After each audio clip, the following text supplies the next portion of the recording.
नमस्कार दोस्तों, education point में आपका स्वागत है। आ गया हूँ फिर से एक और नई वीडियो के साथ। हमारी जो सीरीज़ चल रही थी उत्तराखंड 10 मिनट शो सीरीज़, उसमें आज शुरू करने जा रहे हैं दूसरी क्लास। देखते हैं इसमें कुछ इंपॉर्टेंट क्वेश्चन को जो कि पेपर में आने की संभावना पूरी रखते हैं। चलिए, सबसे पहला क्वेश्चन है, गढ़वाल सर्वदलित परिषद का गठन जो है 1928 में किया गया था, ठीक है ना। पर ये किसके द्वारा किया गया है? जो गढ़वाल सर्वदलित परिषद है इसका गठन किसके द्वारा किया गया है? तो इसका हमारा राइट आंसर हो जाएगा जयानंद भारती द्वारा। जयानंद भारती द्वारा जो है 1928 में गढ़वाल सर्वदलित परिषद का गठन किया गया था। थोड़े बात आप ध्यान रखेंगे, इस संस्था का संबंध जो था दलितों से था, ठीक है, इंपॉर्टेंट।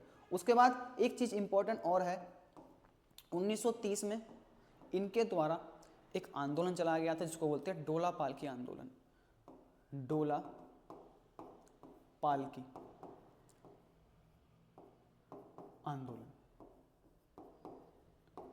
डोला पालकी आंदोलन जो है ये भी जयानंद भारती जो द्वारा चलाया गया था 1930 में, और इसका संबंध भी किससे था? दलितों से था, दलितों से था। थोड़ा आप ध्यान रखेंगे। अन्य ऑप्शंस को डिस्कस करें तो सबसे पहला ऑप्शन आ रहा है मोहन सिंह मेहता। तो थोड़ा आप ध्यान रखेंगे इनके बारे में। ये उत्तराखंड में जेल जाने वाले पहले व्यक्ति हैं मोहन सिंह मेहता, जिनको 1921 में जेल हुई थी। उसके बाद बद्रीधर पांडे, बद्रीधर पांडे को कुमाऊं केसरी के नाम से जाना जाता है, थोड़ा आप ध्यान रखेंगे। उसके बाद हरगोविंद पंत, इनको सल्ट का गांधी बोला जाता है, थोड़ा आप ध्यान रखेंगे, इंपॉर्टेंट बात है। चलिए नेक्स्ट क्वेश्चन की ओर चलते हैं। दूसरा क्वेश्चन है हमारे पास, गढ़वाल परिषद का प्रथम अधिवेशन निम्न में से किस स्थान पर हुआ था? गढ़वाल परिषद का प्रथम अधिवेशन निम्नलिखित में से किस स्थान पर ध्यान हुआ था? तो इसका राइट आंसर हो जाएगा हमारा कोटद्वार। इंपॉर्टेंट, थोड़ा आप ध्यान रखेंगे। कोटद्वार जो कि कहां पर पड़ता है? पौड़ी में पड़ता है, पौड़ी में पड़ता है कोटद्वार, थोड़ा आप ध्यान रखेंगे, ठीक है। अब इससे थोड़ा ध्यान रख सकते हैं, इसका प्रथम अधिवेशन तो है कहां पर हो रहा है? कोटद्वार में। पर गढ़वाल परिषद की स्थापना थोड़ा आप ध्यान रखेंगे कब होती है? ये होती है 1919 में। 1919 में होती है इसकी स्थापना। कहां पर होती है? श्रीनगर में होती है, थोड़ा आप ध्यान रखेंगे। ये भी कहां पड़ता है? पौड़ी में पड़ता है। जबकि जो इसका प्रथम अधिवेशन है, ये जो प्रथम अधिवेशन है ये होता है कोटद्वार में। कब होता है? 1920 में होता है। इस बात को आप ध्यान रखेंगे। तो जब भी क्वेश्चन पूछेगा गढ़वाल परिषद, ठीक है ना, तो इसकी स्थापना 1919 में हो रही है।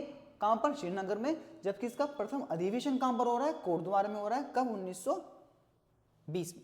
ऐसे ही क्वेश्चन पूछता है कुमाऊं परिषद की स्थापना कब हो रही है? तो आप ध्यान रखेंगे कुमाऊं परिषद की स्थापना 1916 में होती है। इंपॉर्टेंट वाली बात है, ठीक है ना। और इसका प्रथम अधिवेशन अल्मोड़ा में होता है, ठीक है, इंपॉर्टेंट बात है।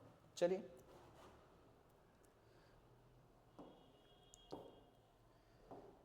नेक्स्ट क्वेश्चन है, अंग्रेजों और गोरखाओं के टकराव प्रारंभ के समय नेपाल में वहां का प्रधानमंत्री कौन था? जब अंग्रेजों और गोरखाओं के बीच में जो टकराव शुरू होती है तो उस समय वहां का प्रधानमंत्री होता है भीमसेन थापा। थोड़ा आप ध्यान रखेंगे, भीमसेन थापा जो है उस टाइम वहां का प्रधानमंत्री होता है। अन्य ऑप्शंस को डिस्कस करें तो दो नाम आप देख रहे होंगे, अमर सिंह थापा और हस्तिदल चतुरिया। कहीं कहीं चौतरिया भी लिखा हुआ है, कहीं कहीं चतुरिया भी लिखा हुआ है, तो दोनों ही एक ही हैं। तो ये दोनों क्या हैं? तो बस इनके बारे में ऐसा बोला जाता है कि जितने भी गोरखां द्वारा युद्ध लड़े गए उनमें युद्धों की अगुवाई गोरखां द्वारा जिन्होंने की है वो है अमर सिंह थापा और हस्तिदल चतुरिया। भीमसेन थापा हमारा आंसर हो जाएगा। एक अन्य ऑप्शन आ रहा है अशोक चल। अशोक चल जो है इनके बारे में बोला जाता है ये एक नेपाली राजा होता है जो कि आक्रमण करता है उत्तराखंड पर, उत्तराखंड के मेनली कुमाऊं रीजन पर। और इसकी जानकारी मिल रही है गोपेश्वर त्रिशूल लेख से, थोड़ा आप ध्यान रखेंगे। गोपेश्वर का जो त्रिशूल लेख है, ठीक है ना, गोपेश्वर में एक त्रिशूल लेख मिल रहा है, त्रिशूल लेख मिल रहा है, ठीक है ना, जो कि जानकारी दे रहा है अशोक चल के आक्रमण के बारे में। इसकी लिपि थोड़ा आप ध्यान रखेंगे, लिपि है इसकी दक्षिणी ब्राह्मी लिपि, दक्षिणी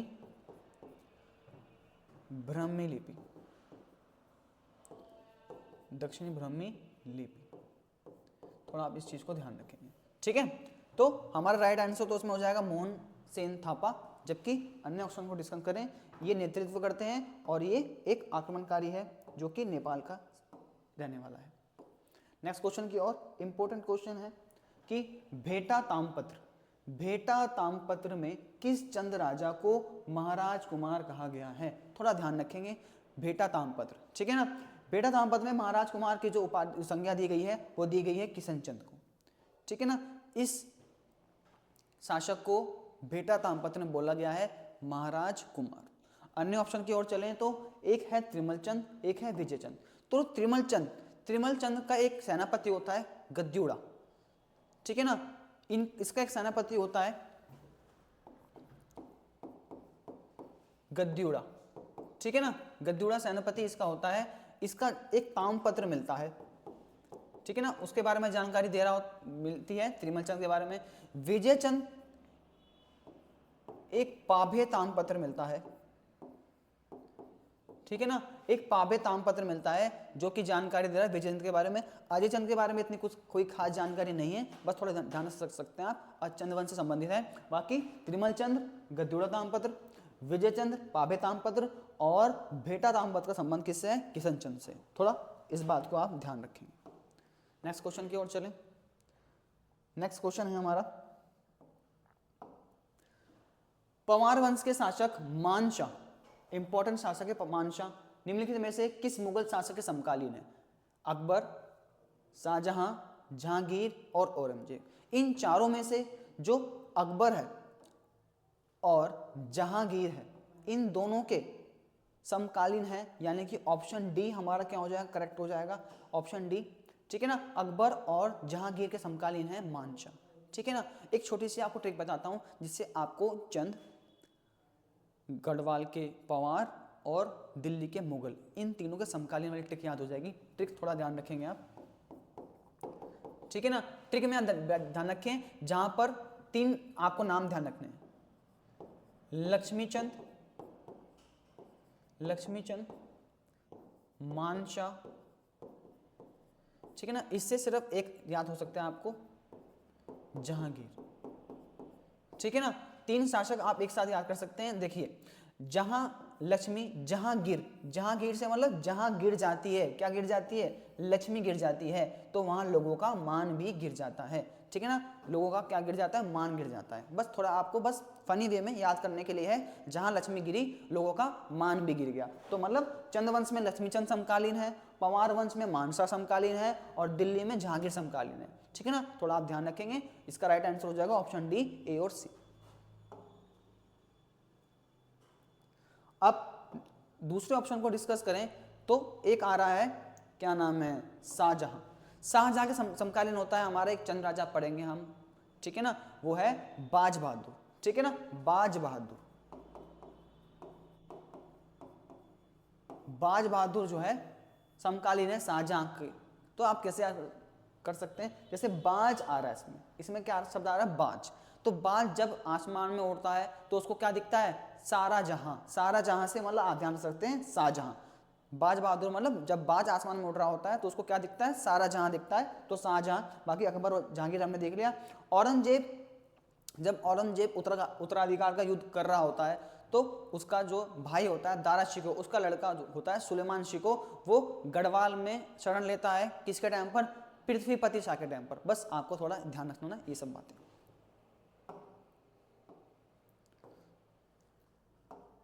ठीक है। एक पुस्तक है जिसका नाम है गुलदस्त तवारीख एक को टीरी गढ़वाल, ये पुस्तक का नाम है, ठीक है ना। इसके लेखक का पूछा गया, इसके लेखक कौन है? तो इसके लेखक थोड़ा आप ध्यान रखेंगे, लेखक का नाम है मियां प्रेम सिंह, ठीक है ना। मियां प्रेम सिंह द्वारा यह पुस्तक लिखी गई है, गुलदस्त तवारीख एक को टीरी गढ़वाल, यानी टीरी गढ़वाल पर, टीरी शासन पर यह पुस्तक लिखी गई है। किसके द्वारा? मियां प्रेम सिंह। तो अन्य ऑप्शन को देखें तो मुकुंदी लाल, मौलाराम और जटाशंकर, ठीक है ना। थोड़ा आप ध्यान, मुकुंदी लाल ऐसा बोला जाता है उत्तराखंड में गढ़वाल पेंटिंग्स को पीक पर ले जाने का, फेमस करने का श्रेय किसको जाता है? इनको जाता है। गढ़वाल पेंटिंग्स इनके द्वारा लिखी गई है। वैसे ही मौलाराम ठीक है ना। इनकी एक इंपॉर्टेंट पुस्तक है जिसका नाम है गढ़ राजवंश। क्या नाम है? गढ़ राजवंश। ये इंपॉर्टेंट पुस्तक है किसकी? मौलाराम की, थोड़ा आप ध्यान रखेंगे, ठीक है। एक अन्य राइटर हैं जिनका नाम है जटाशंकर, इनकी एक फेमस पुस्तक है, इसका नाम है फतेह शाह कर्ण। फतेह शाह कर्ण जो है किसकी पुस्तक है? जटाशंकर की। तो इससे एक बात पता चलती है कि फतेह शाह का दरबारी कवि कौन है?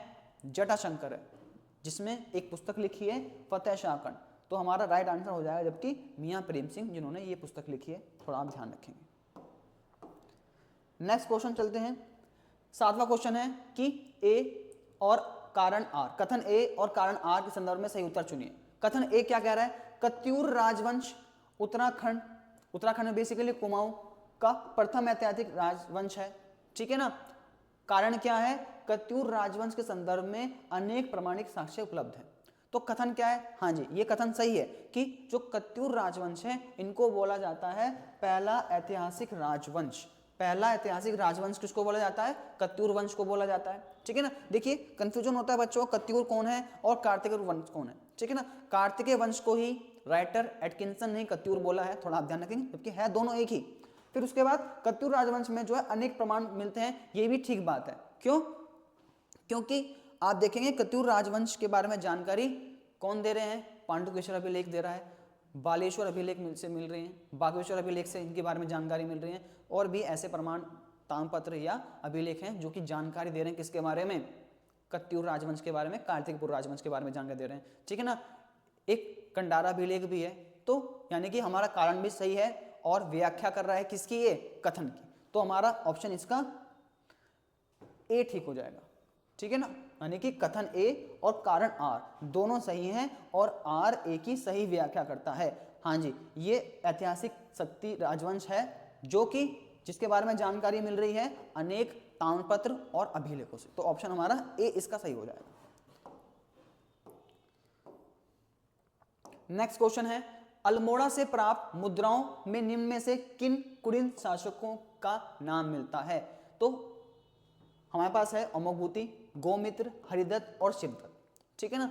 इनमें से ये जो 3 राजा हैं इनकी जानकारी मिलती है अल्मोड़ा कॉइन्स, अल्मोड़ा मुद्राओं से इन 3 राजाओं की जानकारी तो मिलती है पर अमोघभूति की नहीं मिलती, ठीक है ना। तो ऑप्शन हमारा हो जाएगा बी, सी और डी। ये किस में है? ये ऑप्शन सी में है, यानी कि ये हमारा करेक्ट आंसर हो जाएगा बी, सी और डी, ठीक है ना। अब इसमें बेसिकली क्या होता है, 3 राजाएं तो किसमें है? अल्मोड़ा प्रकार की मुद्राओं में, ठीक है ना। ये जो चौथा है इसमें अमोघभूति वाला, इसकी खुद की मुद्राएं मिलती हैं। ऐसा हमें देखने को मिला है कि जो अमोघभूति राजा है ये सबसे प्रतापी राजा है, ठीक है ना। सबसे प्रतापी राजा कौन सा है? अमोघभूति है। कौन से वंश का? कुलिंद वंश का। कुलिंद वंश का सबसे प्रतापी राजा अमोघभूति है। इसकी स्वयं की मुद्राएं मिलती हैं पुरोला घाटी, पुरोला घाटी मतलब उत्तरकाशी में मिलती हैं, जिसमें देवी और मृग के चित्र मिलते हैं, ठीक है। थोड़ा ध्यान रखेंगे, इसके कॉइन पर देवी और मृग के चित्र हैं, ठीक है। और इसकी मुद्रा पुरोला घाटी उत्तरकाशी से मिल रही है, जबकि अल्मोड़ा से जो मिल रहे हैं वो कौन से हैं? गोमित्र, हरिदत्त और शिवदत्त। एक अन्य राजा भी है जिसका नाम है शिवपालित। क्या है? शिवपालित, ठीक है ना। शिवपालित एक और अन्य राजा है। टोटल 4 राजा होते हैं अल्मोड़ा प्रकार की मुद्रा पर, अमोघभूति प्रकार की मुद्रा पुरोला, थोड़ा आप ध्यान रखेंगे, जबकि इस क्वेश्चन का आंसर हो जाएगा हमारा option number C. Next question देखते हैं हम, व्यक्तिगत सत्याग्रह आरंभ करने हेतु उत्तराखंड में प्रथम बैठक बुलाई गई। उत्तराखंड में व्यक्तिगत सत्याग्रह के लिए प्रथम बैठक कहां बुलाई गई? तो इसका आंसर राइट आंसर हो जाएगा डाडा मंडी। डाडा मंडी मतलब पौड़ी, ठीक है ना। व्यक्तिगत सत्याग्रह थोड़ा ध्यान रखेंगे, पौड़ी के डाडा मंडी में उत्तराखंड में व्यक्तिगत सत्याग्रह के लिए प्रथम बैठक बुलाई गई, ठीक है ना। और ऐसा बोला जाता है कि उत्तराखंड में प्रथम व्यक्तिगत सत्याग्रही बोले जाते हैं जगमोहन सिंह नेगी, ठीक है, जगमोहन सिंह नेगी,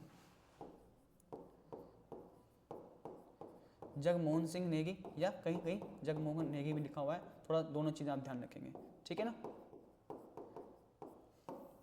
ये कौन है? ये उत्तराखंड के पहले व्यक्तिगत सत्याग्रही, ठीक है। उत्तराखंड के पहले व्यक्तिगत सत्याग्रही कौन बोले जाते हैं? जगमोहन सिंह बोले जाते हैं। अगर ओवरऑल देखा जाए तो पहले व्यक्तिगत सत्याग्रही बोले जाते हैं विनोबा भावे जी को बोला जाता है, ठीक है ना, उनको बोला जाता है कि वो है पहले व्यक्ति हैं जिन्होंने व्यक्तिगत सत्याग्रह शुरू करा।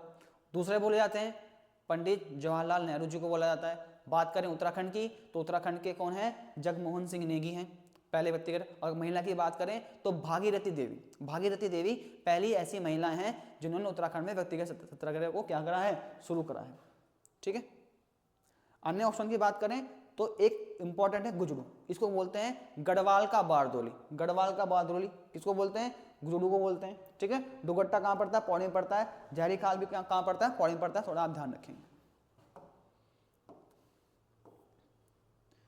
फिर नेक्स्ट क्वेश्चन है, मुझे एक मतलब ये क्वेश्चन एक कथन दे रखा है जो जिसमें बोला गया है मुझे एक चंद्र सिंह और मिलता तो भारत कभी का स्वतंत्र हो जाता। ये कथन किसके द्वारा बोला गया है? ऑप्शन ए सरदार वल्लभ भाई पटेल जी, गोविंद वल्लभ पंत, महात्मा गांधी जी और जवाहरलाल नेहरू, ठीक है ना। इन चारों में से ये कथन बोला गया है किसके द्वारा? महात्मा गांधी जी के द्वारा, ठीक है ना। महात्मा गांधी जी जो है ऑप्शन सी हमारा करेक्ट हो जाएगा। महात्मा गांधी जी द्वारा ये कथन बोला गया था कि मुझे एक चंद्र सिंह और मिलता तो भारत कभी का स्वतंत्र हो जाता, ठीक है ना। चंद्र सिंह मतलब वीर चंद्र सिंह गढ़वाली जी की बात कर रहे हैं, ठीक है ना। वीर चंद्र सिंह गढ़वाली, वीर चंद्र सिंह गढ़वाली, गढ़वाली। ये जो गढ़वाली नाम की उपाधि है,